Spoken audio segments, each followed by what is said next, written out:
It was just another day for Jesus. As he was in Jerusalem, he was in Solomon's portico, teaching. He was hoping that people would pay attention to what he was trying to tell them. But again, people didn't. They came looking for the miracles and not listening to the message. And then there were the ones who came to ask him questions. Not the kind of questions he wanted to answer really, but the kind that were intended just to goad him a little bit. If you're who you say you are, if you're God's son, tell us quite plainly. Enough beating around the bush, Jesus. Get to the point. But Jesus paused and he said, you know, guys, my sheep hear my voice. I've been teaching and preaching for years now. 3 of them. Those who want to follow, those who've opened their ears, those who are part of my flock, they know who I am. They've listened, they've paid attention.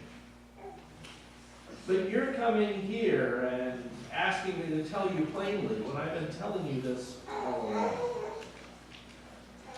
You can choose to hear or choose not to hear. The people come asking all the same, don't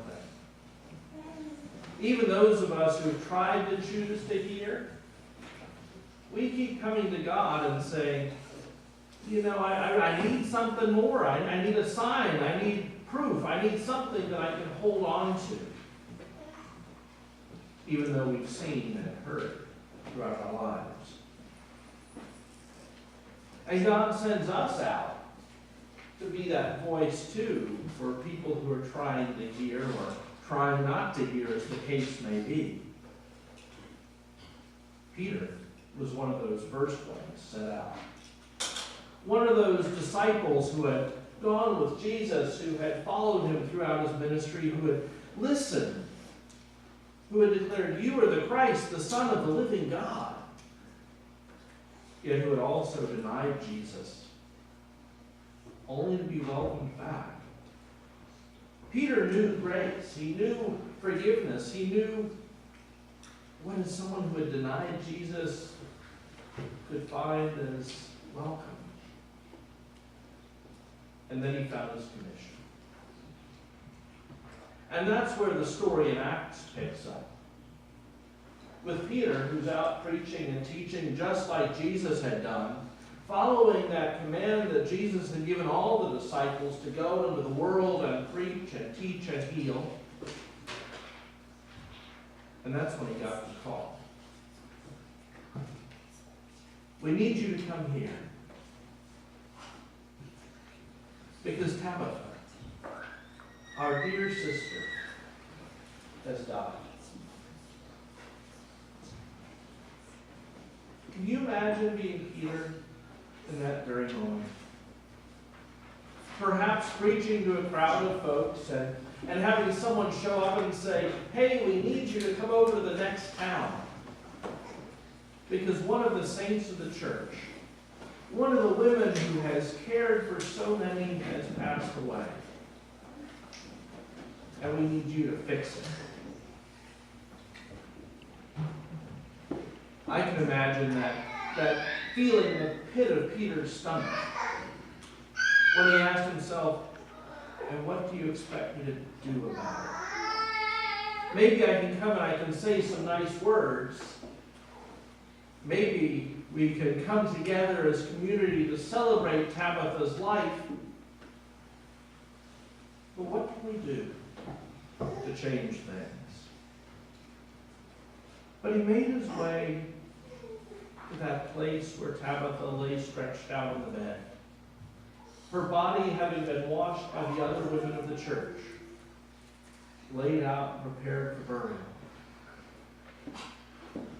He walked into the room, and the other widows of the church were there. And they started showing Peter some of the lovely needlework that Tabitha had done.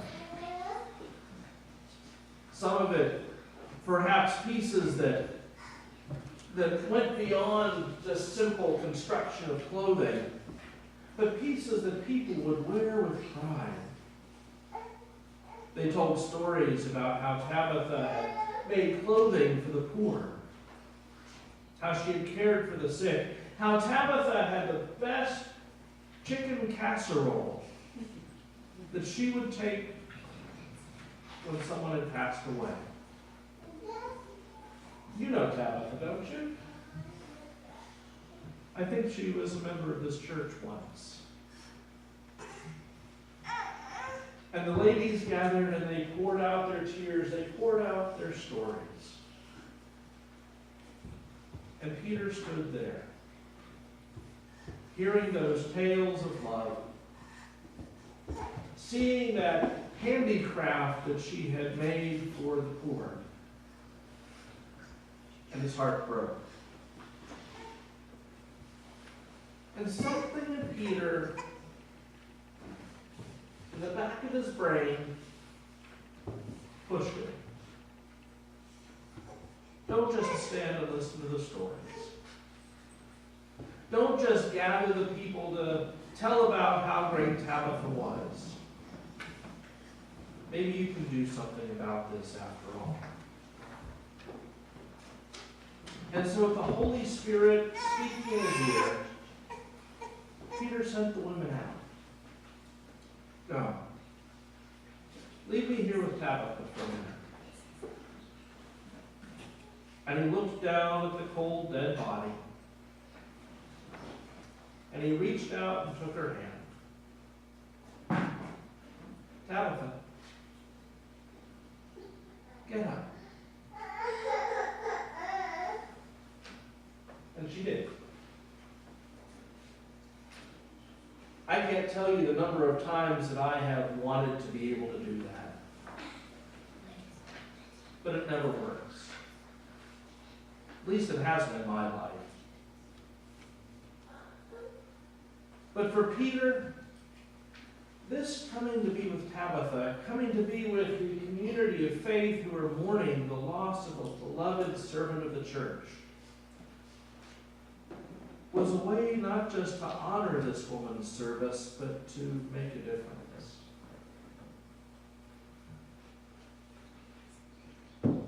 We don't raise the dead these days. Darn, I wish we could. I've been there at the bedside when people have come in and prayed for miracles, and sometimes I've seen healings that I can't explain. But never once have I seen the dead sit up. In fact, it would probably worry me if it happened.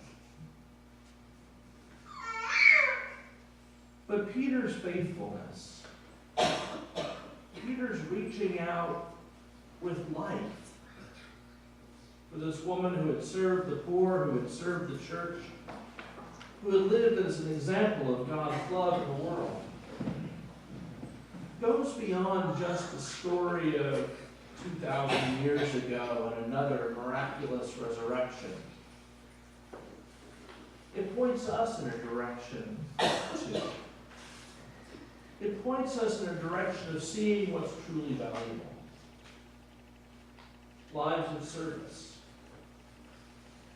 On this Mother's Day, we pause and we reflect upon the mothers who have cared for us, who have taught us what it means to live out our lives of faith.